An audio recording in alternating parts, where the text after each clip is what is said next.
मुल्क भर में कोरोना की सूरत हाल खतरनाक रुख इख्तियार कर चुकी है।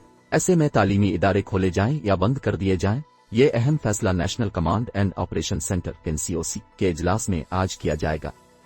निजी टीवी 92 न्यूज के मुताबिक मीरपुर में 7 तालीमी इदारे 10 रोज के लिए बंद कर दिए गए हैं, जबकि वफाकी दारुल हुकूमत इस्लामाबाद में अब तक 8 तालीमी इदारों में कोरोना के केसेस सामने आ चुके हैं। उधर खैबर पख्तूनख्वा में ओमिक्रॉन के मजीद 33 केसेस की तस्दीक हुई है। सूबे में ओमिक्रॉन के मरीजों की तादाद 108 हो गई है।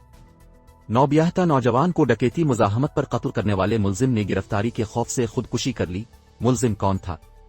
तहलका खेज इंकिशाफ गुज़िश्ता रोज वफाकी वजीर मनसूबाबंदी व सरबराह NCOC की जेर सदारत NCOC का खुसूसी मुश्तरका इजलास हुआ, जिसमें वफाकी वजीर तालीम और सूबाई वज़राए तालीम व सेहत शरीक हुए थे।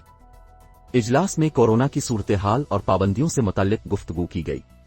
मजीद अहम खबरें, कौमी तालीम व सेहत